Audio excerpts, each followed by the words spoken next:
కానీ ఈరోజు వందలాది మంది ఒక ఇంటి మీదకి గొడ్డలతో, సుత్తులతో, గడ్డపారలతో దాడి చేస్తే ఈ వీడియో మేము రెండో రోజే ఏఎస్పీ గారిని కలిసి ఈ ఫుటేజ్ ఇవ్వటం జరిగింది. ఈ ఫుటేజ్ ఆధారంగా దీనికి సంబంధించి ఎవరెవరు వచ్చారో వాళ్ళందరినీ కూడా ట్రేస్ చేసి, ఎందుకంటే ఆ రోజు రాత్రే ఇద్దరు డిఎస్పీలు, నగర డిఎస్పీ, రూరల్ డిఎస్పీ గారు వస్తే మేము ఐడెంటిఫై చేస్తాం, మేము వాళ్ళ మీద కేసు కడతామని చెప్పారు. నెక్స్ట్ రోజు ఈ ఫుటేజ్ కూడా మేమే కలెక్ట్ చేసి ఏఎస్పీ గారిని కలిసి మేమందరం కూడా ఆ రోజు ఈ ఫుటేజ్ ఇవ్వడం జరిగింది. దాదాపు ఫుటేజ్ ఇచ్చి కూడా 6 రోజులు అవుతూ ఉంది. నిన్న సాయంకాలం ఒక ఎఫ్ఐఆర్ కట్టి ఆ ఎఫ్ఐఆర్లో ఎవరూ పేర్లే, కొందరు దుండగులు దాడి చేశారని ఒక ఎఫ్ఐఆర్ కట్టారు. అంటే ఇంత స్పష్టంగా ఒక ఫుటేజ్ ఇచ్చి ఆ ఫుటేజ్లో ఎవరెవరు ఉన్నారో అని మాకు తెలిసిన దాదాపు 8-9 మంది ముఖ్య నాయకులు, కోవూరుకు సంబంధించిన ముఖ్య నాయకులు పేర్లు ఐడెంటిఫై స్పష్టంగా కనిపిస్తున్నా కూడా ఈ రోజుకి కూడా ఒక కేసు కట్టకపోగా కోవూరు శాసనసభ్యురాలు ప్రశాంతమ్మ రెండో రోజే మూడో రోజే ప్రెస్ మీట్లు కూడా పెట్టడం జరిగింది. మొదట మేము కూడా ఖండిస్తున్నాం, ఎవరు అభిమానులు అనింది. కరెక్ట్గా ఇంకో 2 గంటల తర్వాత నేనే ఫోన్ చేశాను, వెనక్కి పిలిచాను. అంత నిజమే, వాళ్ళ నాయకులు స్పష్టంగా కనిపిస్తూ ఉన్నారు కాబట్టి అయిపోయింది దాడి, చాలు మీరు వచ్చేయండి ఇంకా అని చెప్పిందేమో. తర్వాత మళ్ళీ సాయంకాలం ఇంకొక 2 గంటల తర్వాత వాళ్ళే బగలు కొట్టుకున్నారని చెప్పింది. అది కూడా చూపించాం. మేమెవరూ బగలు కొట్టలేదు, ప్రసన్న కుమార్ రెడ్డి రాకముందే పోలీసులు వచ్చి చెదరగొట్టి అందరినీ తరిమేయటం కూడా జరిగిందని వీడియో కూడా చూపించాం. మళ్ళీ ఇంకో కొంచెంసేపు తర్వాత ఏం చెప్పింది, ప్రసన్న కుమార్ రెడ్డికి ఎవరో చెప్పారేమో, ఎవరో పత్రికా విలేకరు అడిగితే అందుకని వెళ్ళిపోయాడు. అంటే మీరు ఒక స్కెచ్ గీశారు, ఆ స్కెచ్ ఆయనకు తెలిసింది కాబట్టి వెళ్ళిపోయాడు, మేము దాడి చేసే సమయానికి లేరు అని చెప్పి ఆమె ఇండైరెక్ట్గా చెప్పింది. అంటే ఏంటి దాని ఉద్దేశం? మీరు 200 మంది వెళ్ళండి, ప్రసన్న కుమార్ రెడ్డి మీద దాడి చేయండి, ప్రసన్న కుమార్ రెడ్డిని హతమార్చండి అనేదే కదా స్పష్టంగా కనిపిస్తూ ఉంది. ఇంత స్పష్టంగా హామీ నోట్లో నుంచే ఆమె స్పష్టంగా పత్రికా ఇది ఏది కూడా మేము చెప్పేది ఏది కూడా దీంట్లో ఒకటి కూడా మేము ఏదో వేగ్గా ఒకరి మీద నింద వేయటం కాదు, స్పష్టమైన ఆధారాలు ప్రెస్లో చూపిస్తున్నాం. ఎవరెవరు వచ్చారు, ఎవరిల్లు అది కనిపిస్తూ ఉంది. ఆమె చెప్పిన ప్రెస్ వీడియోస్నే కోట్ చేస్తూ ఉన్నాం. ఆమె చెప్పింది మీ పత్రికల ద్వారా చెప్పిందే మేము చెప్తా ఉన్నాం. ఈరోజు అలాగే ఇంత దాడి జరిగి వైఎస్ఆర్ కాంగ్రెస్ పార్టీకి సంబంధించి మేము మద్దతు తెలియజేస్తే అందరూ ఆయన ఎందుకు వచ్చాడు, ఈయన ఎందుకు వస్తున్నాడు, ఆయనకి ఏం సంబంధం?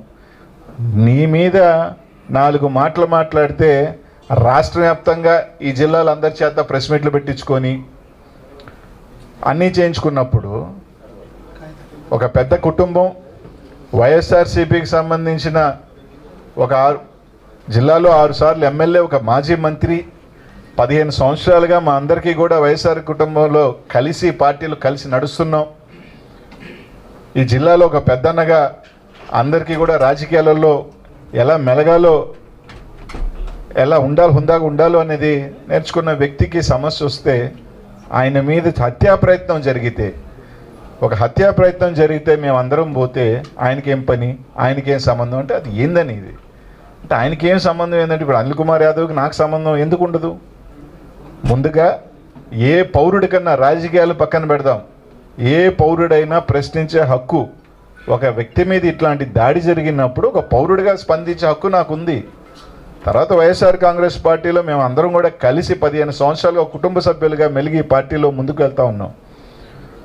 వాళ్ళకేం సంబంధం, ఆయనకేం సంబంధం, వీళ్ళకేం సంబంధం అని మాట్లాడి ఇంకా కూడా హేళనగా దాన్ని పశ్చాత్తాపం ఎక్కడా కూడా ఒరే పొరపాటు చేసామే, పగలగొట్టించామే, దాడి చేయించామే, ఒకవేళ పెద్దామికి నల్లపురెడ్డి శ్రీనివాసులరెడ్డి గారి సతీమణికి ఏమన్నా 200 మంది పోయినప్పుడు ఒక షాక్కు గురై ఏమన్నా అయ్యునుంటే ఏంటి అనే పరిస్థితి అనే ఒక చిన్న పశ్చాత్తాపం కూడా లేకుండా ఒక ఫ్యాక్షన్ మెంటాలిటీ, ఒక రాక్షసత్వమైన మెంటాలిటీతో తర్వాత కూడా మాట్లాడుతున్న తీరు చూస్తుంటే నిజంగానే బాధ కలిగిస్తుంది.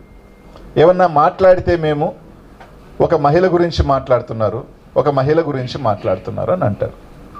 ఈరోజు ఎలా ఉందంటే తెలుగుదేశం పార్టీ ఏది చేసినా ఒప్పు, వైఎస్ఆర్ కాంగ్రెస్ పార్టీ ఏమి చేయకపోయినా కూడా నాలుగు కల్పించి మా మీద బండలేసే రకం. ఈరోజు ఇది జరిగిన తర్వాత కృష్ణా జిల్లాలో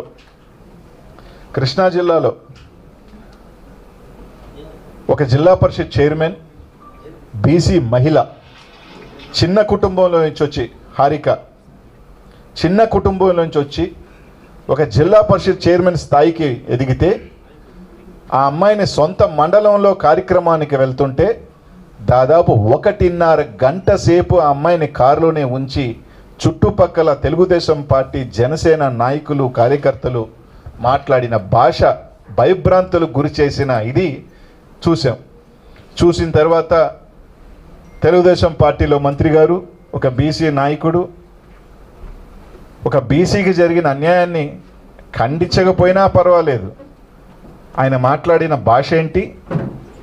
ఒక మహానటి, ఒక బీసీ మహిళ మీద దాదాపు 1.5 గంట సేపు అరాచకం చేస్తే ఆమె మహానటి.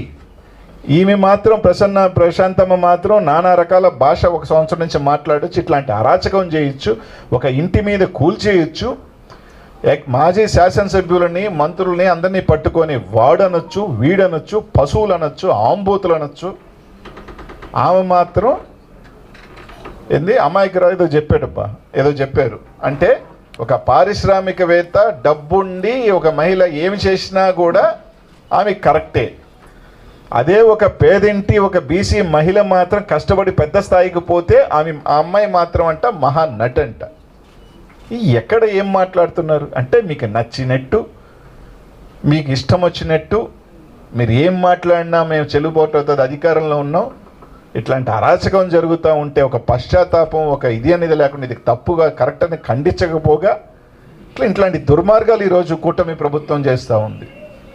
ఈరోజు ఎందుకు ప్రసన్నన్న ఒక మాట మాట్లాడితే ఆయన జాగ్రత్తగా ఉన్నాడు అని చెప్పి మాట్లాడితే దాన్ని ఏదో తప్పు అర్థాలు, మహిళలో 100 మహిళల్లో కొందరు ఉంటారు అక్కడక్కడ. ఈ రోజుల్లో 3 రోజుల క్రితం చూసాం, జనసేన వీర మహిళ కాళహస్తిలో ఇన్ఛార్జిగా ఉన్న ఆమె మర్డర్ చూసాం. ఆమె కూడా మహిళే కదా. వాళ్ళ డ్రైవర్ని చంపేసి కువ్వం నదిలో పడేసిన సంఘటన 3 రోజుల క్రితం వెలుగు వచ్చింది. అంటే ఇట్లాంటివి ఒక్కొక్కడి దగ్గర అందరూ కాదు, 1% మహిళలు ఒక నేరపూరితమైన ఆలోచనలు, ఒక రాక్షసత్వమైన ఆలోచనలు, ఒక ఫ్యాక్షన్ మెంటాలిటీ గలన ఆలోచనలు ఈ మధ్య సినిమాల్లో కూడా చూస్తూ ఉన్నాం. మామూలుగా ఆడవాళ్ళే ఫ్యాక్షన్ మెంటాలిటీతో చేసే కార్యక్రమం కూడా చూస్తూ ఉన్నాం. ఇవన్నీ ఎందుకు వస్తున్నాయి? అక్కడక్కడ 1% కొన్ని ఉన్నాయి. అట్లాంటి వాళ్ళని మీరు ప్రోత్సహించి దాడులు చేయించి వాళ్ళని ఇంకా అయ్యో పాపం వాళ్ళు మహానుభావులు, డబ్బులుంటే అవన్నీ చెరిగిపోతాయి, పేదింటోళ్ళు అయితే వాళ్ళ మీద ఏమైనా నచ్చనే చంద కూటమి వాళ్ళకి కరెక్ట్ కాదు, మంచి పద్ధతి కాదు ఇది. ఈరోజు ఆ అమ్మాయి కూడా ఒక బీసీ మహిళే, హారిక కూడా. ఇక్కడ జరిగింది కూడా మీ మహిళే, చంపింది కూడా కాళహస్తిలో. ఈరోజు దాడి మీదకి సంబంధించిన కేసులు కట్టకపోగా ప్రసన్నన్న మీద ఒక కేసు కట్టారు, ఇంకా కూడా కడతారు. ఆ కేసో ఈ కేసో 1.5 సంవత్సరం తర్వాత ఆ మట్టి ఎత్తాడనో ఈ మట్టి ఎత్తాడనో కూడా దొంగ కేసులు కట్టే ప్రయత్నాలు చేస్తారు. ప్రయత్నాలు చేయకుండా పోరు, ఎందుకంటే ఏదో ఒక రకంగా కక్ష చేయాలి. ఇప్పుడు డ్యామేజ్ అయిపోయాం, నష్టమైంది, ప్రజల్లో చెడ్డగా పోయింది కాబట్టి ఏదో ఒకటి చేయాలని ఒక ఆలోచన చేస్తారు. కాబట్టి ఇంకనైనా మీకు ప్రజల మ్యాండేట్ 5 సంవత్సరాలు మంచి చేయమని ఇచ్చారు, మీరు మంచి చేయండి. ప్రజల పక్షాన పోరాటం చేయమని మాకు అవకాశం కల్పించారు, అలాగే మేము పోరాటం చేస్తాం. అంతే తప్ప మీరు ప్రసన్నన్న అప్పులు వ్యక్తిగతం కాదా? ప్రసన్నన్న అప్పు చేస్తాడో ఏం చేస్తాడో అది వ్యక్తిగతం కాదా? అది రాజకీయాలకు ఏం సంబంధం? రాజకీయాలకు ఏం సంబంధం అంటే ఆయన అప్పు చేస్తాడు, అప్పు ఎగ్గొడతాడు, అప్పు తీసుకుంటాడు, అప్పు ఇస్తాడు, ఏమి సంబంధం? ఇవన్నీ మీరు వ్యక్తిగతంగా మాట్లాడితే మాత్రం కరెక్టు, ఇంకొకరు మాట్లాడితే మాత్రం తప్పు. ఇందాక చెప్పాడు ప్రసన్న చెప్పిన దానికి మీరెందుకు ద్వంద్వార్థాలు తీసుకుంటున్నారు? వాళ్ళ ఆలోచనలు ఉన్నాయి కాబట్టి మీరు నెగిటివ్గా తీసుకుంటున్నారా? ఈరోజు ఇందుకే అమ్మాయి మీద దాడి చేసిన ఇప్పటికి కూడా కేసు లేదు. 1.5 గంట కారులోనే బిక్కుమంటూ నానా రకాల భాష, నానా రకాలుగా కారుని కొడుతూ చేసిన హింస. అమ్మాయి బీసీ మహిళ కాదా?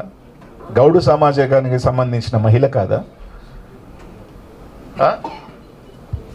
ఈరోజు మేము చేస్తే మంచి, మేము చెల్లుబాటు అవుతుంది, మేము పెద్ద మనుషులమి, మేము దానకరులమి కాబట్టి మేము ఏమైనా చేస్తాం. ఇది మంచి పద్ధతి కాదు. అలాగే కొంతమంది కూడా మాట్లాడుతున్నారు, అప్పుడు విపిఆర్ని మీరు పొగిడారు. రాజకీయాల్లో ఒక పార్టీలో ఉన్నప్పుడు చెడ్డోడో మంచోడో ఖచ్చితంగా మంచిగా మాట్లాడతాం, చెడ్డెట్ట మాట్లాడతాం. ఈరోజు జగన్మోహన్ రెడ్డి గారు గత 5 సంవత్సరాలు వీరుడు, సూర్యుడు, దేవుడు, మాకు ఆరాధ్య నాయకుడు, మా భవిష్యత్తు ఆయనే అని మాట్లాడిన వాళ్ళు ఈరోజు జగన్మోహన్ రెడ్డి గారిని తిట్టడం లేదా? వాళ్ళే ఉదాహరణ. ఇదే విపిఆర్ గారు ఏం మాట్లాడారు జగన్మోహన్ రెడ్డి గారిని? ఎన్నికలు అయిపోయిన తర్వాత జగన్మోహన్ రెడ్డి గారిని ఏం మాట్లాడారు చూడలేదా? రాజకీయాలలో ఆ రోజు మా పార్టీ రాజ్యసభ సభ్యుడిగా ఉన్నాడు, ఖచ్చితంగా తప్పకుండా పొగుడతారు. అంతేగాని అప్పుడు మీరేమో మాకు తెలిసినా, లోటుపాట్లు తెలిసినా అవి చెప్పం ఎవరైనా కానీ. కాబట్టి ఇది మేము అడిగేదల్లా ఒకటే, సరే మా మీద మీరు కేసులు కట్టారు, బాగానే ఉంది. పోలీసు వ్యవస్థని ఇంత స్పష్టమైన ఆధారాలు చూపిస్తున్న తర్వాత కూడా మీరు కేసులు కట్టకపోతే, మళ్ళీ కూడా చెప్తా ఉన్నాం, అధికారం శాశ్వతం కాదు. ఇంకో 4 సంవత్సరాలలో వైఎస్ఆర్ కాంగ్రెస్ పార్టీ అధికారంలోకి వస్తుంది. తప్పకుండా మీరు కట్టకపోతే అన్ని పేర్లు కూడా ఆ రోజు కూడా మేము కూడా కడతాం. అందరూ మూల్యం చెల్లిస్తారు. కానీ చట్టపరంగానే మేమేం చేయాలో అన్నీ కూడా చేస్తాం. ఏం పర్వాలేదు, ఎవరు ఎక్కడికేం పోరు, అందరేడే ఉంటాం. తప్పకుండా దానికి సంబంధించిన మూల్యం అందరూ కూడా చెల్లిస్తారు. చేసుకోండి, పెట్టుకోండి, ఇంకా ఎతకండి. ఆ గ్రావులను కేసు, ఆడ మట్టి ఎత్తాడు, ఈడ మట్టి ఎత్తాడు, ఆడ మట్టి ఎత్తాడు. 1.5 సంవత్సరం తర్వాత మీరెత్తేసిన మట్టి కూడా కేసులు పెట్టండి అందరి మీద. కాబట్టి ఆమె మాట్లాడుతున్న భాషను ఒకసారి ఆమె సరి చేసుకొని చూసుకోవాలా. వాడు వీడు మేమెక్కడా ఆమెని ఏకవచనంతోనో ఎక్కడ ఏం మాట్లాడలా, ప్రభాకర్ రెడ్డి గారిని కానీ ప్రశాంతమ్మ గారిని. దీన్ని బట్టే అర్థం చేసుకోవచ్చు ఎవరి సంస్కారం ఏంటో అనేది, ఎవరు ఏంటో అనేది వాళ్ళ సంస్కారం తెలుసుకోవాలా. కాబట్టి కనీసం ఇప్పటికైనా సరే ఎంపీ ఎమ్మెల్యేల మీద అంటే కేసు కట్టరనుకోండి, కనీసం పాల్గొన్న వాళ్ళ పేర్లైనా, మేము చూపిస్తున్న పేర్లైనా కూడా కేసు కడతారో లేదో చూస్తాం.